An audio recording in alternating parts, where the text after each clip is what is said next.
The topic of this tape is why we need to take seriously Ginnni Thomas's claim that she's the Yoko Ono of the Supreme Court. In John Lennon's film about how he won the war, he poses with a lollipop as though to conveyance, he looks at the camera as though to conveyance to the audience what suckers you are. He plays a follower of Oswald Mosley, the leader of the British Union of Fascists. And when David Bowie went around selling his album Heroes or Helden, he gave Hitler salutes and made overtures to admirers of the Third Reich while singing the shame was on the other side. So you start to see some rather strange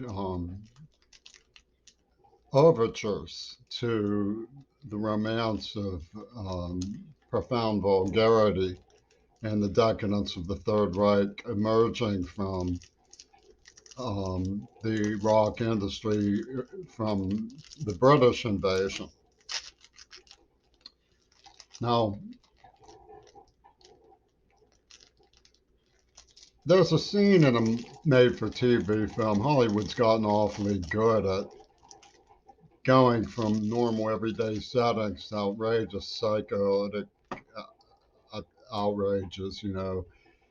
I don't watch movies or TV very much anymore because of it, but a man is unfaithful to his wife, and based on an agreement they made 20 years before, he they promised each other if they ever had an affair they would tell. So he shares with his apology, and she laughs in his face and says, "I've been having an affair every weekend for 20 years." And he goes into devil rage, you know, cutting through the door in the bathroom where she locks herself. This is the sort of outrage at betrayal, losing your mind, that having something sacred destroyed, that um, Trumpy Tune acted out in his Putin's Mutiny, January 6th insurrection. The Trumpington Putinese is the topic of some of my other videos, but suffice it to say, working together, they poisoned me as a dissenter in the mouth before COVID happened. I want to talk a little bit about these diverging lines of interest and fetish, because one of the things we've known about Clarence Thomas for a long time is that he has infantile hatreds of his father who abandoned his mother. And he when he puts on the robes of the walrus, he sees himself in the Bohemian Grove with great Hebrews, an emissary of God on earth, to chastise mankind.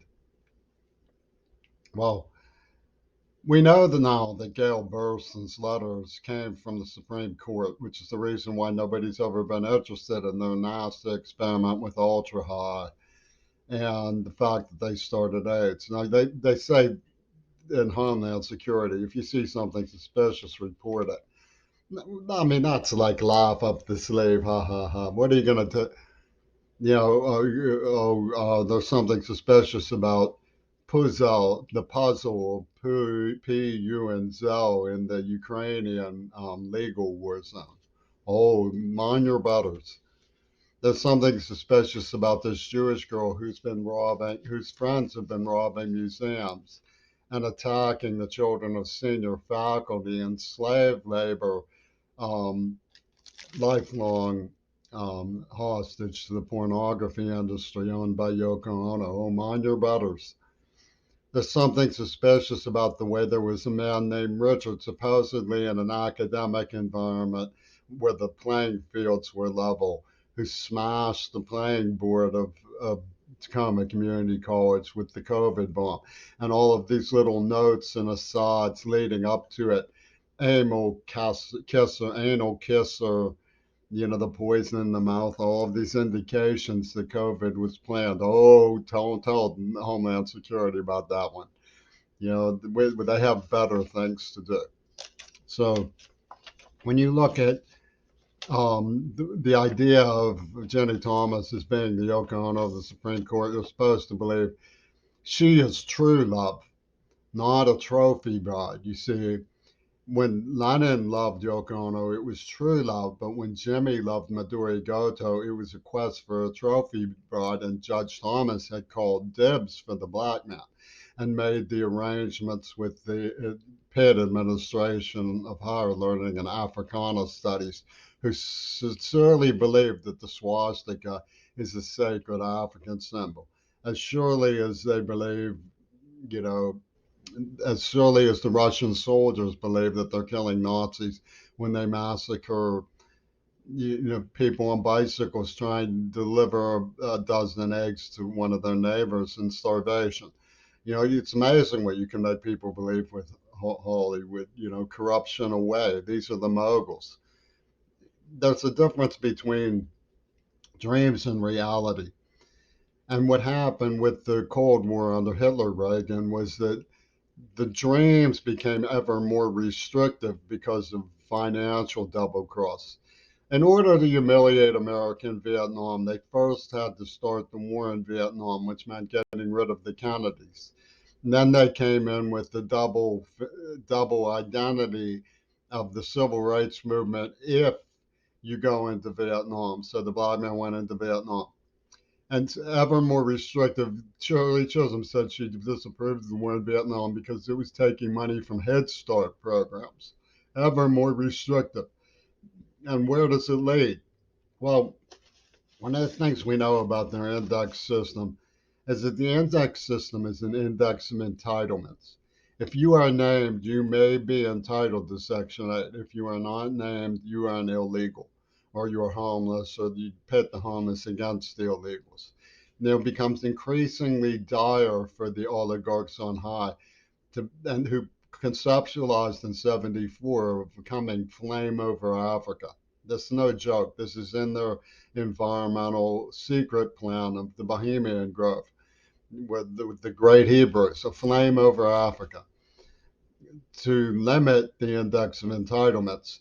So you have leaders from the black extremes with names from the Old South, like Davis for Jefferson Davis and Dixon for Mason Dixon.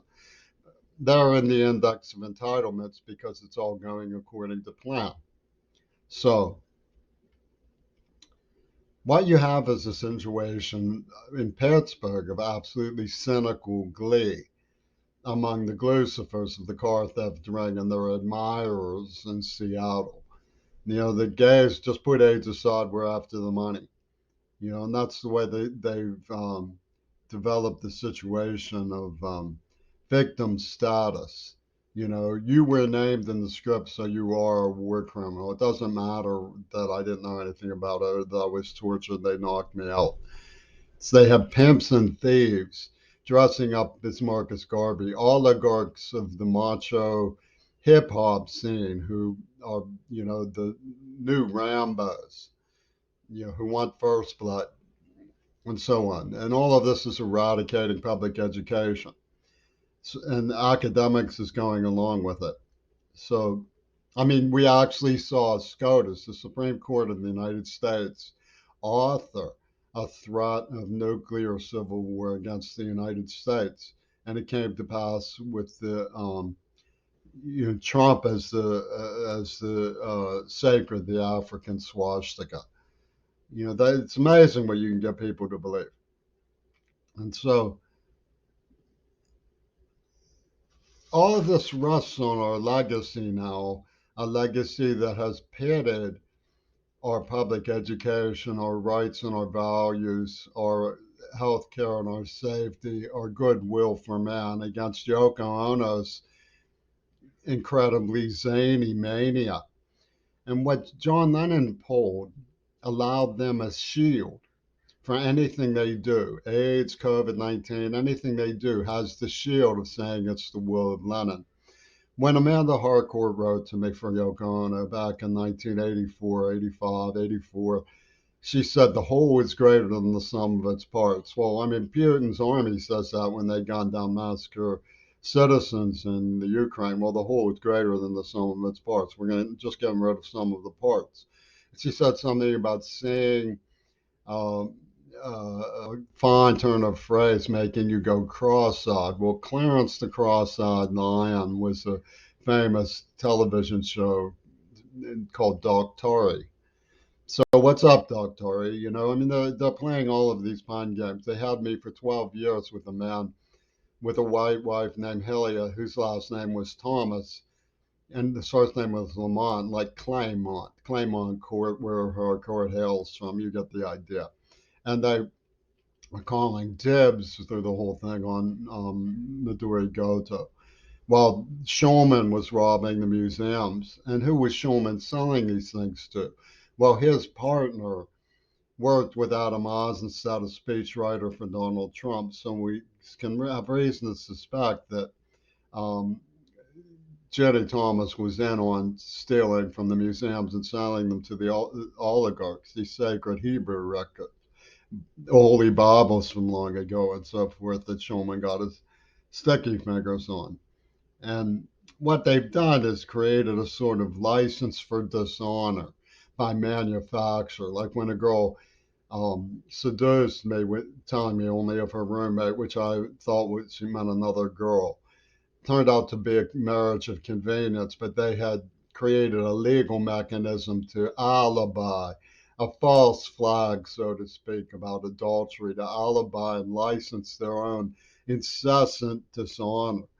Because I was the queer bait earmarked for the tasking, they didn't care at all about any kind of rehabilitation, and they were using it for the nuclear threat of men named Ryback. Get Rye, my father, back. You get it. SR, back in the US, SR. SR is the limits of free speech. Salman Rushdie, the death penalty for free speech. This is all Bushy tunes lined in the sand. And he got all of this bizarre help from Penis Gabriel. A woman named Kate Parkhouse immediately had all the data about Ian Watmaker living across from the Parkhouse shelter in Highland Park. So even before the time they claimed they found the letters, I mean, years before they claimed they found the letters, they knew everything that Watmaker had done to me. They come in with somebody named Jenny. There's that name in the index again, Tormer, which is torture and murder, and that's like Yoko Ono's psychopathic reasoning. Hair splitting, well, murder is worse than torture, and you could have da da da da da. And TRUM with the missing P, but there's an O, so it's Trump up. Tormer, Trump up. So we see that the whole thing was arranged, and that the letters of Gail Burstyn are the missing link to Trump's involvement in the murder of JFK. So they have SCOTUS in their pocket, of course. So they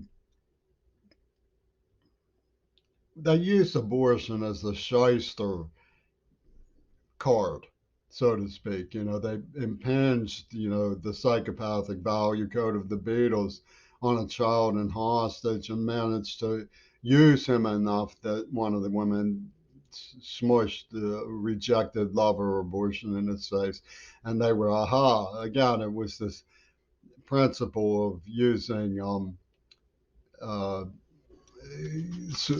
manufacture of their dishonor license, and it was all manufacture. I mean, the Rolling Stones are pimps and thieves. They've been peddling swastikas as sacred, the African symbols, for time immemorial.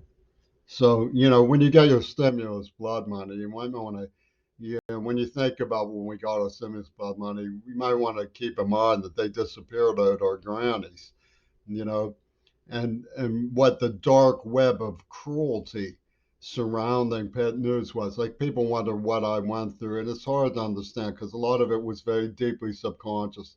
I was traumatized and terrified by the dark web of cruelty that engulfed me in the Eastminster district of Pittsburgh. The Eastminster district of Pittsburgh is who conceived of this new genocide lottery that they have going.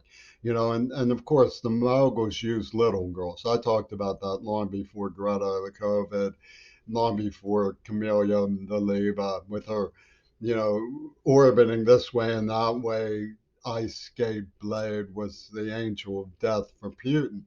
They were using little girls with cynical glee as symbols of their genocide lobby. And the old fools of the rock industry think this is like some kind of holy insight of some kind, an existential measure that must be taken to protect Hitler Reagan, who was the top sacred friend of, he was the beetle of the Cold War machine, in their reasoning. And they oft, me as from a Pilgrim family who was in the Revolutionary War and everything after, distinguished service veteran, and the Kennedys by traumatizing me horribly as beginning at the age of 9. And they said, oh, and that's had the cackling coming from Pittsburgh. He was a coward. And they used Donaldo Gilligan back in the 80s through the student union. So they knew about Donald O. And they knew about the plan to act out Zell on Mount Desert Island for Flame Over Africa. And they were getting endorsements for Flame Over Africa from a Senegalese warlord named Youssou N'Dour, which means if you try to pull anything, I'm going to tell my friend the cross-eyed lion, and then we'll see.